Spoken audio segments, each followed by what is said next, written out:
Halo teman-teman, sekarang bisa bertemu dengan Bunda Shelly Andriani Gengtina. Sebelumnya Bunda ini pernah menjabat sebagai Bupati Cirebon Ya. dan Wakil Bupati juga. Jadi warga Cirebon ini beruntung pernah memiliki bupati yang seperti Bunda yang aktivitasnya langsung terjun ke masyarakat. Yang Bunda lihat sekarang perpolitikan kita hari ini bagaimana? Kalau kita melihat perpolitikan pada era demokrasi sekarang, relatif sudah lebih baik. Dan Kenapa? sejauh Nah, dari segi pengetahuan, karena masyarakat ini sudah mulai aware terhadap dunia politik dan peran media elektronik, media cetak, bahkan media mainstream, termasuk di dalamnya para youtuber selalu memberikan informasi bagaimana menyalurkan aspirasi yang baik sehingga bisa berperan di dalam demokrasi pemilihan kepala daerah, pemilihan gubernur, pemilihan presiden, bahkan sekarang adalah pemilihan legislatif. Jadi kalau berbicara dunia demokrasi sekarang relatif lebih baik, bahkan terinformasikan dengan sangat luas kepada seluruh masyarakat dengan peran-peran dari beberapa segmen lah. Oke. Jadi tapi dengan adanya banyak hoax, kemudian isu sara yang digunakan oleh para politikus hari ini, menurut Bunda itu suatu kemunduran dalam berdemokrasi nggak, Bunda? Sebetulnya itu bukan suatu kemunduran ya, tetapi itu sebetulnya upaya yang memang dilakukan, dan media ini media dipergunakan secara kebablasan. Jadi bukan kemunduran. Bablas dalam artian bahwa seolah-olah peran-peran pemberitaan yang tanda kutip negatif itu bisa well infokan karena tadi terlalu mudahnya masyarakat mengakses tanpa ada pengawasan dengan barrier untuk menyaring apakah ini termasuk hoax atau tidak. Yang kedua, masih lemahnya peran dari semua kalangan untuk menginfokan bahwa berita yang baik itu seperti apa. Karena kemudahan tanpa ada pembatasan, kemudian tidak ada informasi yang yang menyaring, akhirnya semua pemberitaan yang tersebar itu dianggap benar. Artinya tidak ada filter dari masyarakat itu sendiri. Nah, dengan isu sara sendiri bagaimana? Ini kan hari ini kan kita kencang sekali isu sara ini. Kan puncaknya sampai di DKI pada waktu pemilihan DKI dengan sampai timbullah berjilid-jilid. Itu bagaimana? 212 ya. Jadi kalau isu sara ini adalah salah satu, kalau itu betul ada kemunduran regenerasi. Demokrasi. Kenapa disebut ada kemunduran? Karena memang tadi apa yang sudah diinginkan oleh presiden kita di awal tentang revolusi mental.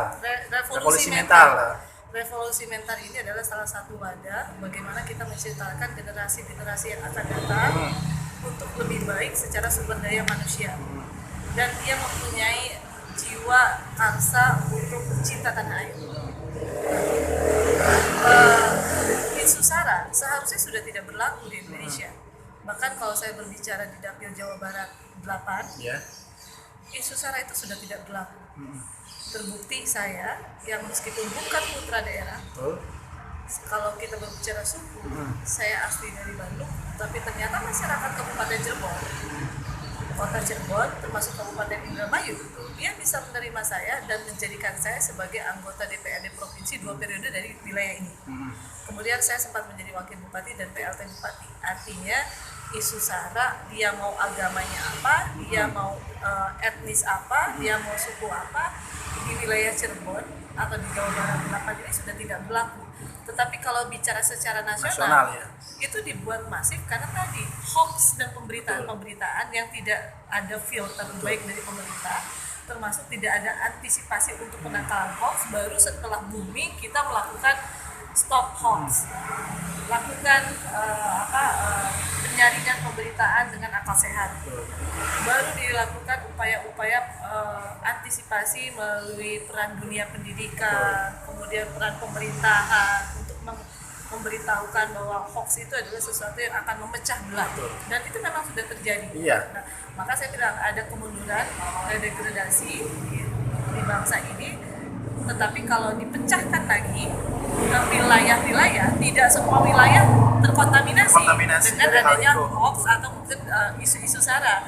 Karena terbukti di wilayah Cirebon saja banyak juga wakil-wakil rakyat yang duduk di DPR pusat yang agamanya non-muslim. Kemudian etnisnya dia bukan etnis Jawa atau Sunda. Kemudian dia juga bukan asli putra daerah. Nah, karena yang dibutuhkan oleh masyarakat khususnya di wilayah yang terkotak-kotak tadi seperti di Jawa Barat 8 tadi, yang penting dia wakil yang betul-betul bisa mengaspirasikan dan mengurus rakyatnya dengan baik. Nah, yang seperti ini seharusnya dipublikasikan sehingga bisa menjadi contoh secara nasional bahwa ternyata masih ada daerah yang mempunyai karakter seperti yang diinginkan oleh cita-cita founding father kita, sesuai dengan Trisakti Pancasila, berkepribadian secara budaya, mempertahankan NKRI, berdaulat secara politik, berdikari secara ekonomi, berkepribadian secara budaya, dan menjaga NKRI, dan itu ada di wilayah Jawa Barat 8. Kalau istilah kata miniatur NKRI adanya di sini. Iya, betul. Apalagi kalau misalnya nanti diturunkan lagi dari Jawa Barat 8 ini, kira-kira ada tidak yang seperti NKRI miniatur NKRI tadi? Oh, ada di Kabupaten Cirebon. Kabupaten Cirebon nanti ada di mana lagi? Di wilayah Ciledug.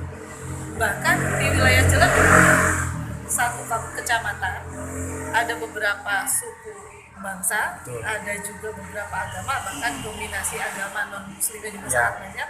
Pada saat Hari Raya Idul Fitri dan Idul Adha, orang-orang non-muslim dia membantu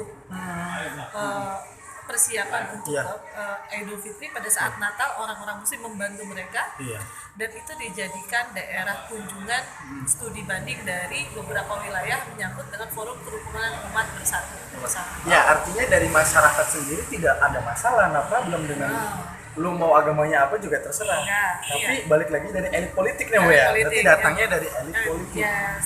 Menurut Ibu, bagaimana seharusnya kita berpolitik dan sebagai elit politik itu? Seharusnya sebagai orang yang mempunyai keinginan untuk maju di lembaga, di jabatan apapun, dia harus memberikan edukasi yang baik, memberikan pendidikan politik yang benar dan sehat. Jangan memberikan janji-janji surga.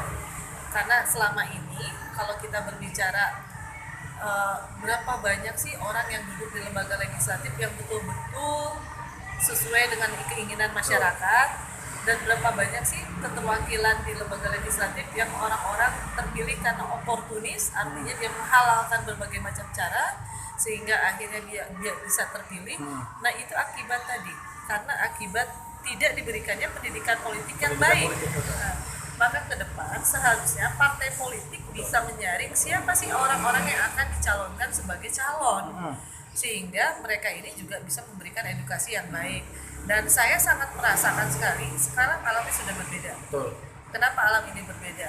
Dimulai dari pengalaman Presiden Jokowi yang seorang putra daerah Solo, bukan anak orang kaya, bukan siapa-siapa, tapi dia bisa menjadi wali kota, bisa menjadi gubernur DKI. Bukan putra daerah DKI kan? Iya, artinya siapa saja berhak untuk menjadi. Dan dia bukan asli orang Betawi, suku bangsanya dari Jawa, tapi dia bisa memimpin Betawi, kemudian dia bisa memimpin Indonesia. Kemudian kita lihat contoh berikutnya, ada seorang Risma hari ini, wali kota Surabaya. Dia bisa terpilih lebih dari 80% secara mutlak saat dia mau mencalonkan sebagai gubernur, ditolak oleh warga masyarakatnya, karena mereka menganggap masih membutuhkan sosok yang seperti Ibu Risma yang orang pekerja, dan dia bisa terpilih bukan karena uang, karena kinerja dia. Kemudian kita lihat lagi seorang Ganjar Pranowo. Betul ya, Ganjar Pranowo, yang dari Gubernur Jawa Tengah. Dia pun sama, dia orang kerja, punya wawasan, punya kemampuan. Apakah dia menggunakan uang? Tidak. Dan terakhir, tidak usah jauh-jauh, Jawa Barat, seorang Ridwan Kamil, Gubernur Jawa Barat. Apakah masyarakat Jawa Barat kemarin memilih Pak Gubernur ini karena memang mereka mendapatkan janji-janji palsu atau seperti apa? Kan tidak. Maka saya berkeyakinan di periode yang sekarang di 2019 nanti, minimal masyarakat sudah mengetahui pemimpin seperti apakah yang diinginkan oleh mereka untuk duduk di jabatan sebagai anggota DPRD kabupaten, provinsi, maupun RI, termasuk seorang pemimpin negara kita, Presiden Republik Indonesia. Nah, walau bagaimanapun saya lama di jalan Bu ya, dan bertemu dengan orang-orang masyarakat yang dikatakanlah awam gitu ya, awam. Nah, orang-orang ini berparadigma bahwa partai ini udah nggak bener gitu. Kalau melihat ke partai itu, Partai yang mana nih? iya partai Semua hampir semua partai itu Bu. Orang-orang hampir berpandangan demikian.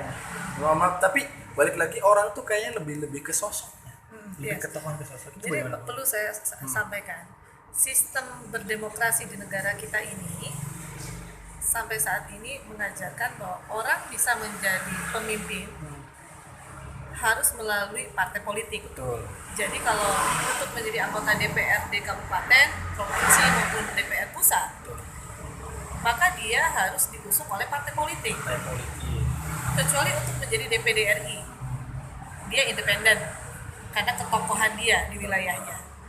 Kemudian kita berbicara sistem pemilihan kepala daerah, bupati, wakil bupati, wali kota, calon wali kota, gubernur, calon gubernur, wakil gubernur, maupun presiden dan wakil presiden. Sistem dan undang-undangnya mengatur harus diusung oleh partai politik minimal 20% dari jumlah kursi yang ada di tingkatannya. Ya. Nah, ini menyatakan bahwa sistem tadi mengharuskan setiap orang yang ingin menjadi pemimpin harus melalui partai politik. Partai politik. Tinggal bagaimana partai politik tadi mencari pemimpin mencari calon-calon yang betul sosok yang betul-betul bisa membawa nama baik partai. Jadi kalau ditanya apakah partai politiknya salah? Partai politik tidak pernah salah. Tidak pernah benar-benar. Tidak pernah salah. Individunya. Yang salah itu adalah oknum Oknumnya, individu kepengurusannya tadi, oknum dari calon-calonnya tadi. Maka kalau misalnya ada terjadi kasus korupsi, yang salah itu bukan partai politiknya, tetapi yang salah adalah pribadi dari oknum si kader tadi. Karena partai politik itu tidak pernah mengajarkan untuk melakukan korupsi. Tidak ada dalam ADART-nya. Tidak ada dalam makanya ADART-nya. tadi sebaiknya sistem dan undang-undang untuk pelaksanaan pemilihan legislatif tadi untuk tahun yang akan datang harus dikaji kembali. Karena dengan sistem proporsional terbuka yang seperti sekarang dilakukan, banyak sekali orang-orang yang tidak punya pemahaman berpolitik, kemudian dia maju sebagai caleg, akhirnya menggunakan berbagai macam cara yang tadi saya bilang, keterwakilan dari orang-orang oportunis. Ya mungkin dengan cukup saya bagikan duit akhirnya dia terpilih. Betul. Pada saat dia duduk, yang akan dia pikirkan pertama kali bagaimana balik modal. Kembalikan. Toh suara kalian juga udah saya beli. Suara kalian sudah dibeli. Ada urusan apa kalau saya mau Urusan apa gimana? lagi, ya? Betul. Pada saat sebelum jadi calegnya saja dia belum pernah datang, tapi cukup dengan mewakilkan kepada orang lain. Setelah jadi, apakah dia pasti akan datang? Belum jadi aja nggak datang, apalagi kalau sudah jadi. Iya, Nah ini juga sama sekali. Maka tadi yang saya minta bahwa melalui peran media mainstream, vlog atau melalui YouTube ini semua calon-calon pemimpin, baik itu untuk di lembaga legislatif dan untuk eksekutif, harus memberikan pendidikan politik yang cerdas Pendidikan politik. kepada Sama, masyarakat. betul. Sepertinya yang dibutuhkan oleh masyarakat sekarang ini adalah pemimpin-pemimpin yang memang dia bisa bekerja dan Kredibel bisa gitu ya. bekerja secara ikhlas Betul. tanpa ada kepentingan pribadi, kelompok ataupun partai politik yang akan menyetirnya. Nah, kemarin saya itu sempat mensosialisasikan dari KPU tuh, Bu. Di pemilih pemula, mencerdaskan pemilih pemula, dan saat di waktu itu di Man 2 Ciwaringin tuh, Bu. Nah, pas di sana, pas saya tanya anak-anak pemilih pemula kelas 3 itu yang umur 17-an, katanya, bagaimana sih politik itu? Kejam, nggak kenal mana teman, mana nggak kenal lawan gitu kan. Nah, artinya berpolitik, sebenarnya kan politik itu asik, Bun ya. Yes, betul. Maksudnya nggak seserem yang dibayangkan kan. Betul. Nah, itu bagaimana itu, Bun? Jadi kalau kita berbicara di kalangan milenial, untuk memang ada pemilu kelemahan, pemula ada kelemahan dari semua partai politik, Betul. bukan cuma satu partai politik saja, termasuk dari pemerintahan, termasuk dari penyelenggara pemilu yang memang akhirnya membawa suasana pemilihan ini seperti sesuatu yang menegangkan, Iya. gitu, bukan sesuatu yang menyenangkan. Bentuk Gitu. pesta kan, kalau pesta itu kan Kalau gembira. seharusnya pesta demokrasi itu dibuat secara mengasihkan Betul. tadi, nilai-nilai edukasi. Maka seharusnya ini bisa cair apabila penyelenggara pemilu bisa membuat suatu program di mana semua partai politik tadi terlibat, caleg-calegnya terlibat untuk memberikan edukasi dalam bentuk kampanye damai, melibatkan semua elemen bahwa ini loh pemilu ini, pesta demokrasi ini mengasihkan. Kemudian yang saya lihat masih banyak calon-calon ya calon-calon caleg tadi yang melakukan kegiatan kampanye itu dengan cara konvensional, monoton gitu, banyak janji-janji bohong atau yang tidak sesuai. Nanti kalau saya terpilih saya pasti akan begini, banyak tidak melakukan semacam terobosan lah. Bagaimana selalu menggunakan gaya klasik kayak gitu, padahal komunitas-komunitas yang ada di wilayah kita ini sangat banyak, dan mungkin tadi itu akan bisa cair apabila penyelenggara pemilu dengan pemerintah daerah setempat, khususnya kalau dari Jambil Jabar 8 ada Kabupaten Cirebon, Kota Cirebon dan Indramayu, bisa mengajak floating mass tadi. Betul. Yang memang anak pemilih pemula ini kan dia belum pernah menggunakan hak pilihnya, suaranya, sehingga dia bisa mendapatkan informasi yang benar tentang pemilu itu seperti apa. Ya, ini mungkin PR bersama lah, baik partai politik yang mengusung calon-calonnya, penyelenggara maupun juga pemerintah, agar ke depan kita cari terobosan bahwa pemilu itu sesuatu yang menyenangkan. Nah, iya. Bukan hanya milik orang-orang tua. Ya, takutnya kan pada antipati tuh, Bu. Iya. Akhirnya kan gol. Karena antipati tadi akhirnya tingkat partisipasi akan berkurang. Karena tadi calonnya juga nggak ada yang bagus kok. Kok berat-berat, jadi sesuatu biar yang berat itu dilan saja deh, nggak usah kita. Betul. Gitu. Nah, untuk Bunda sendiri nih, Bu, berapa persen optimis untuk menanya? Kalau ya berapa persen itu milik Allah. Iya. Tetapi saya sangat yakin dan saya yakin bahwa ke depan saya bisa menjadi wakil dari wilayah Cirebon Indramayu yang mudah-mudahan bisa menjadi inspirator maupun motivator untuk para generasi milenial, untuk masyarakat, bahwa sebetulnya masih ada orang-orang yang bisa bekerja ikhlas dan akan memberikan pengabdiannya yang tulus untuk daerah pemilihannya, termasuk untuk wilayah Kabupaten Indramayu, Kabupaten Cirebon, dan Kota Cirebon. Bun, tadi potong dulu, Bun. Kan tadi kata Bunda masih ada orang yang mau bekerja ikhlas. Kalau berbicara masih berarti ada kan orangnya, Bun? Yes. Berarti banyak. Sebetulnya banyak. Masih banyak yang orang nggak akan bekerja ikhlas. Tetapi karena sistem yang terbangun sekarang, akhirnya mereka menjadi apatis. Gitu. Apatis, ngapain sih? Saya menggunakan hak demokrasi saya. Sistemnya membelenggu seperti ini. Ngapain sih harus mendukung partai politik ini? Sistemnya seperti itu. Ngapain harus ikut berpolitik, masuk partai, masuk ini? Atau ujung-ujungnya seperti itu. Maka dengan saya maju ini, sebetulnya saya akan memberikan kesempatan, akan memberikan ruang. Ayo, warga wilayah Dapil Jabar 8 bangkit, lakukan perubahan. Kalau bukan kita, siapa yang akan melakukan perubahan? Karena sistem revolusi itu biasanya berlangsung setiap 20 tahun sekali. Dan saya sangat yakin dari reformasi menuju sekarang, dari tahun 1999 ke 2019 tadi, sudah ada perubahan paradigma di masyarakat. Yang dibutuhkan itu adalah pemimpin-pemimpin yang bisa bekerja. Terlepas dia punya duit apa tidak, dengan banyaknya kasus korupsi yang ditangkap oleh KPK, sebetulnya ini bisa dijadikan peluang buat orang-orang yang punya kemampuan, tapi secara finansial dia tidak mampu, tapi secara jaringan dia bisa, bahwa mereka bisa kok terpilih, karena peran media tadi sudah sangat masif dan hampir semua masyarakat sudah tahu lah.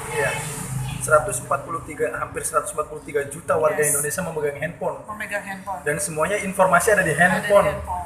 Apalagi sekarang peran yang namanya SMS Blast, WA Blast, dan yang namanya media sosial. Kalau kita nggak pegang handphone 5 menit aja, kayaknya aduh gimana ya, gitu kan? Nah, dampak dari itu memang sangat signifikan, Bun. Dampak dari hoax itu, dari berita berantai di media sosial itu sangat signifikan, untuk. Ya, itu berita-berita hoax ini sangat signifikan. Tapi kan kita juga sudah diuntungkan. Sekarang ada cyber juga. Nah, cyber ada tim cyber yang akan mulai menangkal kira-kira berita hoax seperti apa, maka pihak kepolisian sudah bisa menindaklanjuti. Kan terbukti kemarin ada berita hoax di media sosial tentang tiga orang emak-emak yang melakukan penyebaran media pemberitaan viral yang tidak betul, bisa langsung ditangkap. Kemudian ini adalah semacam pembelajaran buat kita agar ke depan menggunakan media sosial itu harus lebih berhati-hati. jangan sampai kita mengucapkan ucapan ujaran kebencian dan perpecahan. Betul. Sehingga tidak menutup kemungkinan kalau kita melakukan seperti itu akan diciduk juga oleh aparat penegak hukum. Ya, seperti itu. Oke, Mbak. Ini Bunda tuh sangat tinggi banget ya, maksudnya jawabannya tuh berpengalaman, kayak berpengalaman banget. Berapa tahun sih berpolitik? Kalau berbicara berpolitik, saya hampir 21 tahun. 21 tahun. Saya mulai masuk PDI Perjuangan tahun 98. 98. Tahun 2004 saya menjadi anggota DPRD Provinsi Jawa Barat termuda usia 27 tahun. Oh. 10 tahun saya di DPRD Provinsi Jawa Barat, bahkan 10 tahun saya di Badan Anggaran. Kemudian saya menjadi pimpinan Komisi Perempuan pertama di Jawa Barat di bidang perekonomian, dan alhamdulillah pada saat tahun 2017 kemarin Tuhan memberikan kesempatan saya untuk menjadi wakil bupati Kabupaten Cirebon, melanjutkan periodenya Pak Sujaya dengan Pak Kotas, dan 6 bulan saya jadi wakil bupati, 5 bulan saya menjadi PLT bupati. Dalam 11 bulan ini saya sudah mendapatkan kesempatan oleh aturan untuk menjadi wakil bupati sekaligus sebagai PLT bupati, dan pengalaman itu adalah ilmu yang sangat berharga buat saya dan tidak bisa didapatkan di bangku sekolah.